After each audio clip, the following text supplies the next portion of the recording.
Well, I certainly hope you're listening this on the way to go and vote, because men aren't turning out at the same numbers as women. Most of you are men, and this may be one of the most important, if not the most important day of your life. While lawyers, politicians, and activists are doing what they need to at the procedural level, it is your job right now to go out and vote. And if you can, bring friends, bring family, encourage others to go and do so. This day could not matter more. Joe Rogan has formally endorsed Donald Trump. It was last night live during Timcast IRL. We saw the statement from Joe himself. And many said, why wait so long, Joe? Well, we all knew this was coming. It's not surprising. Joe is a good dude. He's a smart dude. And as Ben Shapiro said, he's been heterodox the whole time. And we know any sane, rational person right now is voting for Donald Trump. And that is to say, Donald Trump is far from perfect, but he's the best we have right now. And I think it's fair to say that he was a net positive president from 2016 to 2017 to 21, right? For all the things you can criticize him on, the economy was pretty good. Foreign policy was great.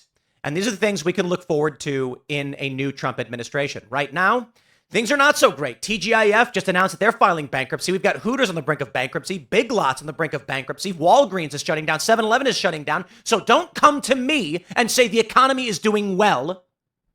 And you know what? I've been giving the man some shout outs, but Sam Cedar pointed it out on the Culture War. He said, sure, wealthy people are doing all right. That's why the numbers look good. But the little guy's not. And you know what? I think he's correct.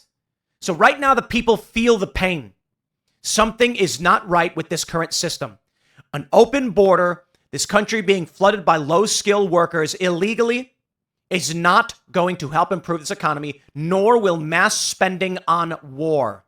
Oh, they try to come out and say, yeah, but Tim, when they spend money on bombs, they're building the bombs here. Sure. How about you build roads and schools and bridges? How about we stop taxing the American people so they can choose to buy things that they so desire or need, instead of taxing them so that we can offset the expenditures through modern monetary theory, modern monetary policies, so that we can build bombs on debt on credit cards. Ladies and gentlemen, Trump is not perfect, but the other side's insane. That's the only way I can put it. I sit here in a room live from the Daily Wire. We're recorded live, but we will be live early tonight.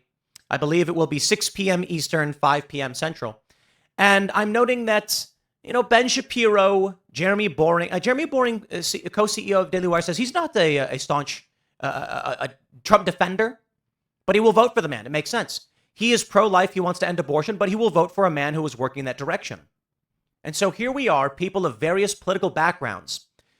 RFK Jr., RF Kennedy, Robert F. Kennedy, Tulsi Gabbard, me, Elon Musk, people who are disaffected liberals, former liberals, disaffected libertarians, lining up behind Donald Trump, not because they think he is the perfect avatar of their rage, not that he is going to solve every single problem, but that he'll do some good. And the alternative is worse. Now, the big question right now is what's going to happen. We do have a bunch of news already coming in, and I will save a bit of the actual election results for later in the day. We do know that Dixville Notch, the first to vote, this news has already dropped, a tie. 3-3. Holy crap, man. And Nate Silver ran a simulation, a tie. We'll see. For now, the question remains, will you go and vote? Seriously, did you? Or for those of you that do not, will you be left wondering why your future is so bad? Why can't you find friends? Why can't you find a job? Why can't you have the American dream? Well, I hate to break it to you, but we are a movement of meritocracy and hard work.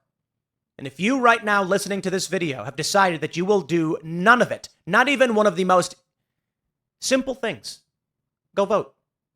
Then I say, what grounds have you to complain if you do not stand up for what you believe in? Now, by all means, some of you will say, Tim, I don't believe in Trump. Okay.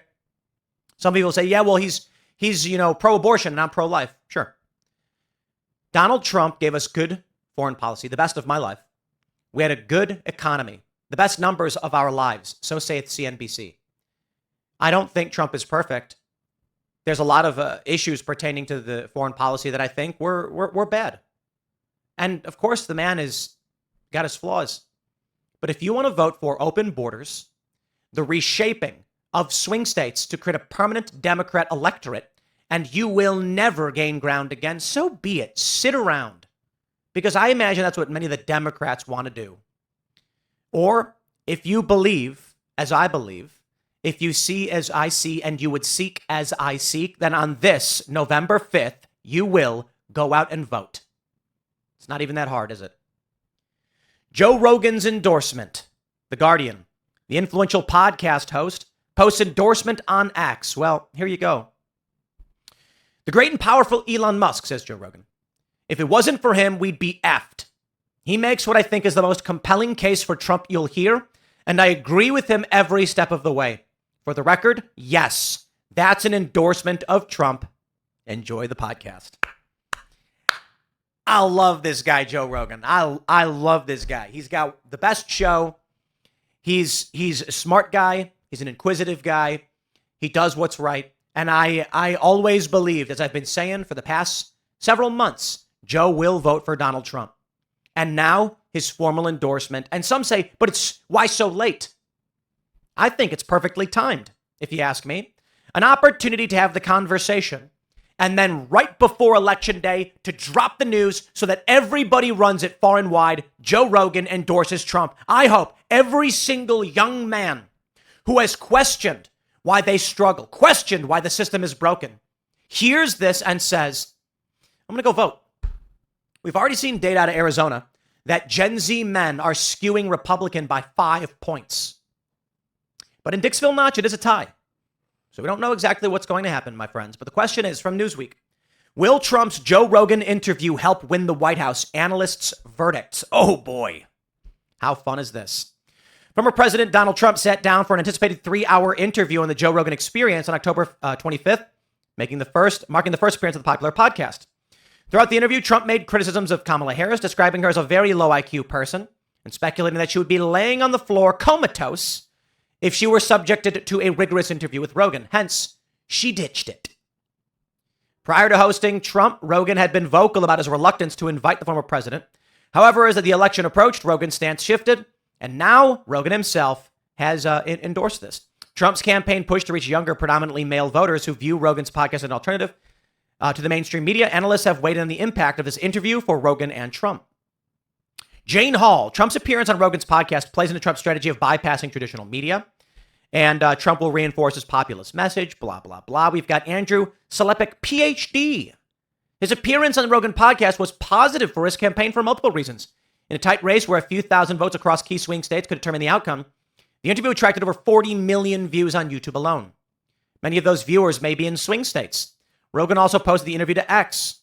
Rogan addressed it. Lastly, Rogan highlighted another Republican concern, influenced by big tech companies. Alfred Hermida, he says, Trump's interview with Rogan is unlikely to influence swing voters. Interesting. The podcast gave him a powerful platform to reach his core demographic, young men, as half of Joe's audience is men under 34. Trump was classic Trump in the interview, regurgitating his usual falsehoods, blah, blah, blah. Well, here you go. What a waste of time. Here's the truth, my friends. USA Today says surge of female voters may make the difference for Kamala Harris's chances. It's fascinating. It's fascinating to me that there are indeed young men today who have the nerve to complain about what's going on and then not go vote. It's remarkable. Perhaps what we're seeing is rural women voting in larger numbers and liberal men not. Maybe urban women are voting in larger numbers, liberal. I don't know. What I can tell you is right now, women are outvoting men by nearly 10 points. That's rather shocking, isn't it? Okay. Well, I'll tell you this, Gen Z men. I ain't getting drafted anytime soon. So as the war escalates in Eastern Europe and with Iran and Israel, and Kamala Harris has no capability to simmer things down, well, you're first in line. And that's why I implore you. I don't want to see war. I don't want to see you go to war. I want to see this come to an end. You need to go vote. I can't believe how remarkably easy it is to get up and go vote, to Google it right now to figure out where your polling station is and say, Kamala Harris does not have the capability to lead this country in a time of major crisis like this. But you know what? I think Joe Rogan's endorsement will have a big impact. A surge of female voters. They say, look at this. Women accounted for 53% of early votes ahead of men at 44% as of November 1st. A Democratic-aligned firm that tracks early voting, USA Today, reported. Those early numbers reflect a shift into presidential elections that started in 1980. That's the first year a higher percent of women voted than men, a trend that's increased in the last 10 presidential contests. Maybe we are a nation of weak men. I would imagine almost every single one of you watching this is not one of them. You probably voted early or are voting today. The reason why we all advocated so much for early voting is because if you go out today and you get caught up in a line, it's going to be more difficult with huge lines, wait times, and there's concerns that people will be waiting in line unable to vote for a long period of time. You need to go vote, and today is the day. This is your great challenge. This is your great battle. Will you rise to the occasion? If you voted early, it was a lot easier. I went and voted early, and it was a 15-minute wait. It was very fun. But while I've got you, I'm going to give a shout out to my friend Dickie Barrett of the formerly of the Mighty Mighty Boss Tones. They broke up, and now of the Defiant. It's a story that I've told and that inspires me greatly. So shout out to Dickie Barrett. Many of you are familiar with the song, The Impression That I Get. And, never had to, but I better knock on wood. That's a great song, isn't it? We all heard it in the 90s, 1997, I believe it was. There's a line. It's I believe it's like the bridge. He says, I'm not a coward. I've just never been tested. I'd like to think that if I was, I would pass. See all the tested and think there, but for the grace go I. Might be a coward. I'm afraid of what I might find out. That's a line from the song. I need you to understand what that meant. I'm not a coward. I've just never been tested. I'd like to think that if I was, I would pass. See all the tested and think there, but for the grace go I. Might be a coward. I'm afraid of what I might find out. I talked to Dickie about this, and he said, when he was younger, there was no great challenge. There was no war. There was no conflict. And so, knock on wood, he didn't know that if it came time for, say, a Vietnam kind of war where he's drafted, he didn't know that if he'd be able to handle it. Dickie Barrett worked for Jimmy Kimmel as an announcer. And when they came with the COVID vaccine mandates and said, we will take from you everything you have. You have a great job, you make a lot of money, and we will take that from you unless you undergo a treatment, this vaccination. And Dickie Barrett said, no. So they fired him, and he lost his job. And I told him, Dickie, you were tested, and you passed. It's remarkable that when you were a young man, you didn't know if you had it in you, but you did the whole time. I ask you all now, with a story like this, if there are great men who are willing to sacrifice so much to fight in actual conflict, to defend your rights and your freedom, I ask you to do the bare minimum. Today, this is your great challenge. Will you rise to the occasion? Maybe you won't. Maybe you'll sit back and say, who cares? Fine, so be it. But I'm willing to bet that most of you will stand up for freedom and defend this country, its constitution, and everything it stands for. And if not, so be it. Then what comes next? I believe that those who are of us who are strong will figure out a way. I do not believe this is the end. But I ask you all now to take it seriously, especially considering the trends we've already seen in this. Men, why aren't you voting? I don't know. The Daily Mail says, Joe Rogan stunned by Elon Musk's dark future for America should Kamala win. Yeah, me too. Me too. Let me show you a couple of clips. Oprah Winfrey. How about we listen to Oprah? We don't get to sit this one out. If we don't show up tomorrow, it is entirely possible that we will not have the opportunity to ever cast a ballot again. Sure.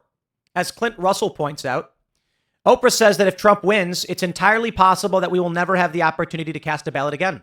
Friendly reminder that no one voted to make Kamala Harris the Democratic Party's nominee. Every accusation is a confession. That is the reality that I think we face. If Kamala Harris wins, the message sent to this country will be profound. That the political parties can appoint leadership without the will of the people, and they will win. You know what that means? This country effectively becomes like communist China. We will have DEI divisions in all of our businesses. ideological components that orchestrate machinations from behind the curtain of their crackpot ideology, and you will never vote for your candidate. The Democrats have proven it for the past 10 years. What's that? You liked Bernie Sanders? Too bad you can't have Bernie Sanders. Superdelegates say otherwise. How about 2020? What's that? You like Bernie Sanders? Too bad. The machinations behind the scenes. The moderates all dropping out collectively at the same time to endorse Joe Biden. And what has that gotten you? Crumbling economy? Strange crime erupting in various locations across this country. I say strange because, sure, we can also mention that crime has gone down in many areas. That's fair. It's been going down for some time. But now we're seeing strange illegal immigrant crimes that could have been prevented. And none of this should be excused just because this country has seen less crimes in certain areas. The economy is not doing well for the working class. The American dream is slipping out of reach. Hard work will still get you far, but these people mean to take it from you. They have opened up our borders and brought in non-citizens. They have given these people special benefits, luxury hotel rooms, and even offered grants for housing while Gen Z suffers. Our youngest, who are supposed to inherit this country, are living in shoebox bachelor apartments stacked on top of each other, struggling to find work, wondering what happened to their opportunity. Where's the white picket fence? Where's the house with a front yard? Where's the family? Oh, I'll tell you. They're crossing the borders illegally and being given everything while you are given nothing. That is the future that Democrats have offered all of us. Well, Elon Musk sent the message to Joe Rogan. Do I not have the clip pulled up? Thought I had the clip pulled up. Where is it at? I guess not. Elon Musk says to Joe Rogan that if Kamala Harris wins, that's it. You're not going to be able to vote ever again. Now, he's not saying the same thing as Oprah Winfrey. What he's saying is, as Joe already knows, they are bringing in illegal immigrants. They are bringing them to swing states like Ohio. They are giving them benefits. They are then giving them temporary protected status, even though they entered illegally. They're then calling them legal immigrants, saying it's legal, it's fine. They are then offering up a path towards amnesty, where these people will not only gain the right to vote, they will also affect the census and alter the electoral college in such a way that you will never win again.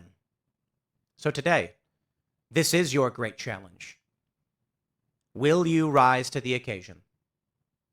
I wonder. I wonder indeed.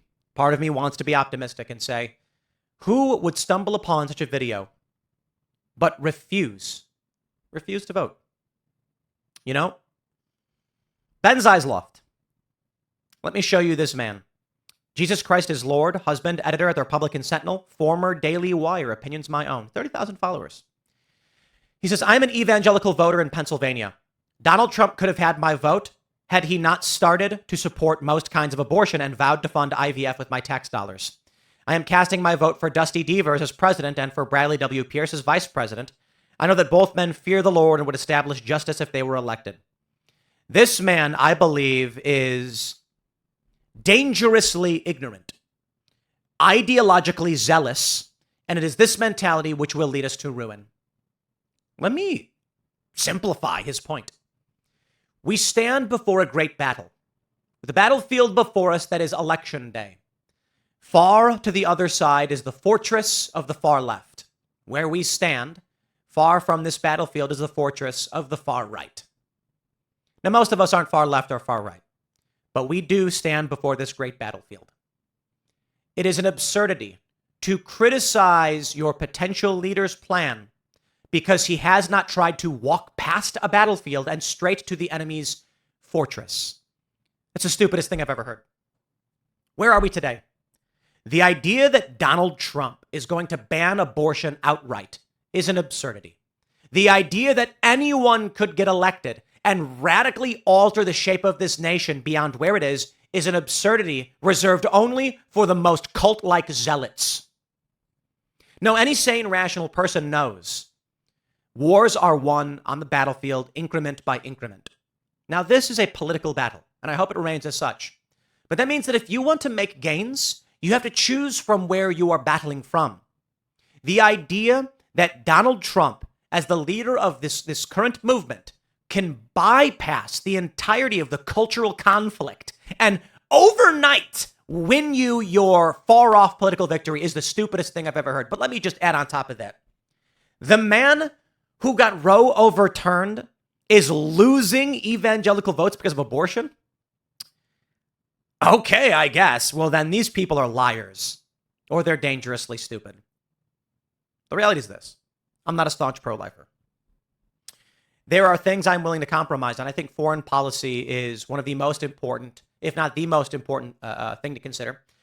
Will we all die in a rain of hellfire and nuclear explosions, detonations, as war erupts? I hope not. I think abortion matters greatly. I consider myself to be more pro-choice. I believe it is increasingly impossible and difficult to legislate this. There is no middle ground, and I don't believe I'm smart enough to give you a real answer, nor do I have the moral clarity to do so. I understand that, man, largely I just don't know.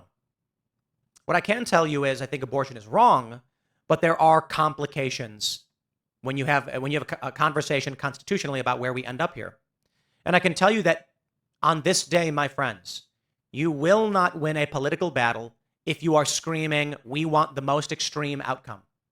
Seamus Coughlin put it. The left says all or nothing, abortion up to the point of birth. The right says we're willing to compromise. That is the position for which you win, in my opinion. If you come out and say, we are not, I disagree with Seamus. He says, no, the right should adopt the all life or nothing because the Democrats are all abortion or nothing. As I said to Seamus, unfortunately, Seamus, you're not willing to lie to win, are you? Seamus believes the truth shall set you free and that if he's honest, they'll win. But you are playing against people who are willing to lie, cheat, and steal, and they will.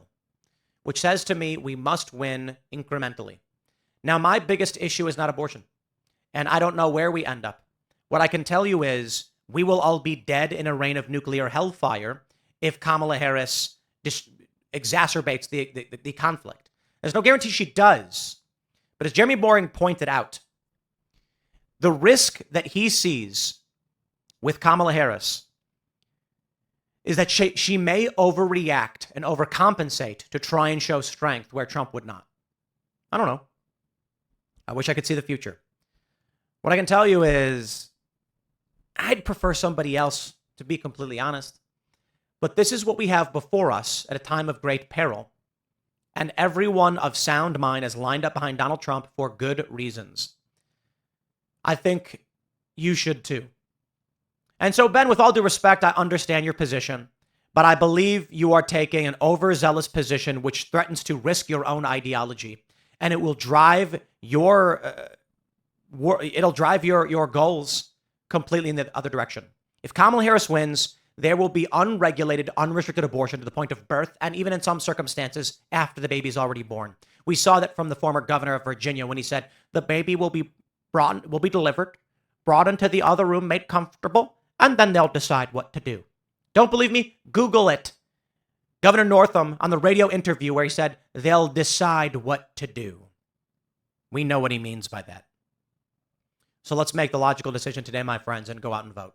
I've got data. I've got predictions coming up, so stick around. Today is the day. Smash that like button. Share the show with everyone you know. Follow me on X and Instagram at Timcast. I believe we'll only have a few segments for the morning show because we will be launching live Timcast IRL at 6 p.m. Eastern to start tracking the results and where we're currently at on this, which may be the most important day of our lives.